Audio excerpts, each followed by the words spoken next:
Hi, welcome back viewers to Conversations with Novello. This is brought to you as part of justidt.org initiative by Novello Advisors. We are going to be looking at the entire contours of corporate guarantee and how the same is treated in terms of the GST ecosystem. Let's look at what corporate guarantee is all about. Indian Contracts Act says a guarantee is where there is a surety, there is a principal debtor and a creditor.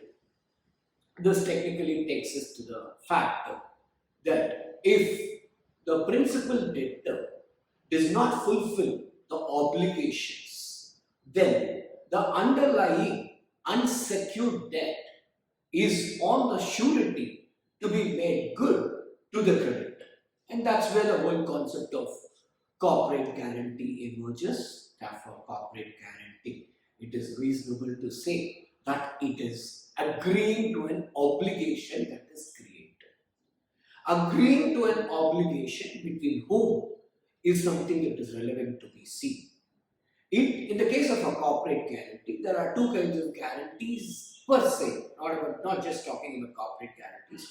One is where against an unsecured debt, one can opt for a bank guarantee. Banks normally shy away from giving a guarantee if there are no unsecured, if it is a concept of unsecured debts without any underlying security to speak of.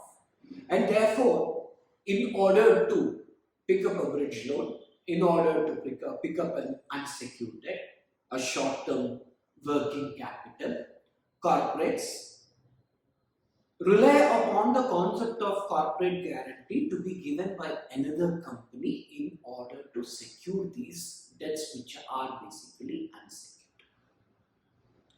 And when we say corporates, we'll have to bear it in mind that technically this happens either among affiliates or between holding companies and subsidiary companies or group companies per se. Because it is only when a person is unable to secure a bank guarantee, in most of the cases, does a person rely upon a corporate guarantee to opt for the CG. Let us look at how it impacts the GST ecosystem.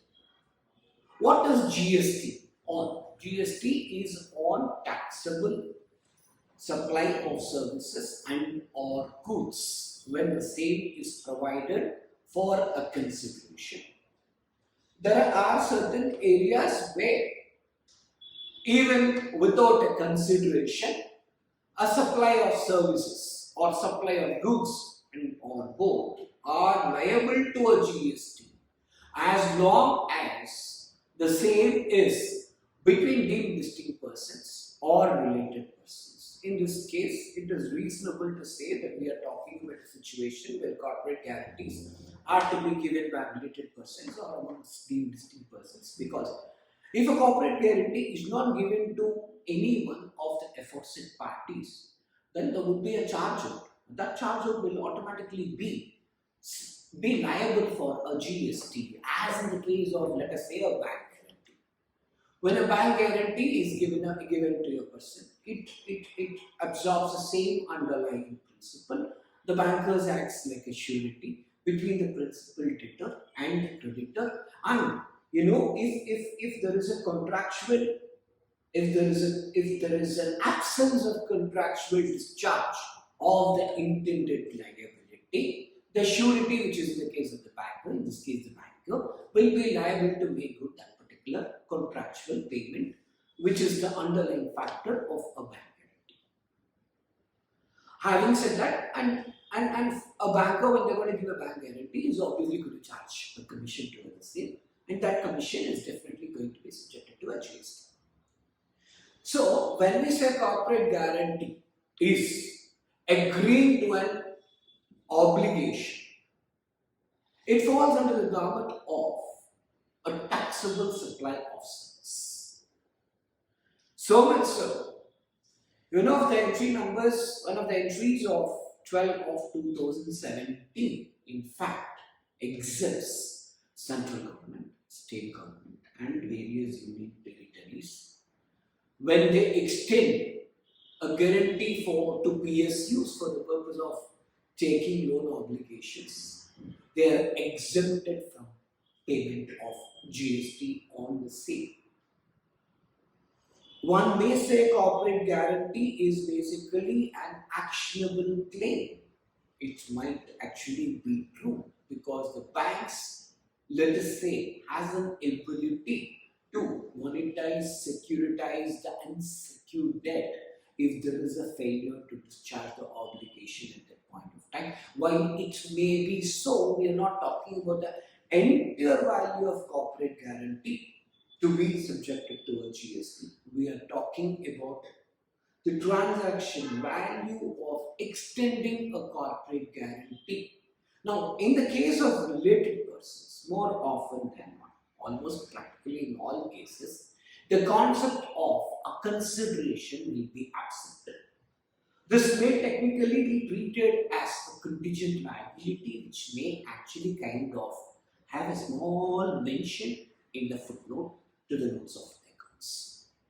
In the absence of very clear, transparent manner of whether a corporate guarantee has been given or not, because the same has not been given against a consideration, it becomes quite delicate and tricky in order to capture how many corporate guarantees have been given or taken by companies on both domestic basis as well as cross-border basis. It is very important, therefore, for India Inc. to have a tag on the extent of corporate guarantees given or taken between cross-border. When I say taken, I'm talking about import of services from a cross-border basis vis-a-vis given when it is given to a group company in terms of, let us say, within India perspective. One needs to exercise caution. What is very important here again, what should we do regarding the value part of it, because there is no consideration involved for the purpose of giving a corporate guarantee amongst related parties. The best case methodology is number one, an open market value can be adopted. What can be the open market value? It can be the same commission which a bankers charge for the purpose of giving a bank guarantee. Now, going one step further, should we really put a notional value as an open market value per se? The answer is no, as long as the intended recipient of the corporate guarantee in this case is entitled for full input tax credit. I repeat, as long as the intended recipient is entitled for full input tax credit, the concept of putting any notional value which should be acceptable to the revenue authorities is plain and simple. Next comes a situation, certain industry verticals who do not have an ability to avail the full input tax credit as a recipient. Namely, the best case illustrative examples would be the institutions in healthcare space, institutions in education care space. Of course, companies in the space of hydrocarbons, refineries, petroleum companies, enter in that space. Now, they are going to really feel the pinch for the simple reason because the intended recipient cannot be said to be in a position to take the full input tax credit, and therefore they'll have to resort to an open market value which is equally acceptable to the revenue authorities for the purpose of payment of GST. Therefore, in that space, caution needs to be exercised, care needs to be exercised, that maybe a bank's commission on the bank guarantee is also adopted for the purpose of issuance of corporate guarantee as well. This brings us to a close on the discussions of GST liability on corporate guarantee. As I always say, do give us your valuable feedback, do like, do subscribe, and do check us out at novelloadvisors.com. Thanks, viewers.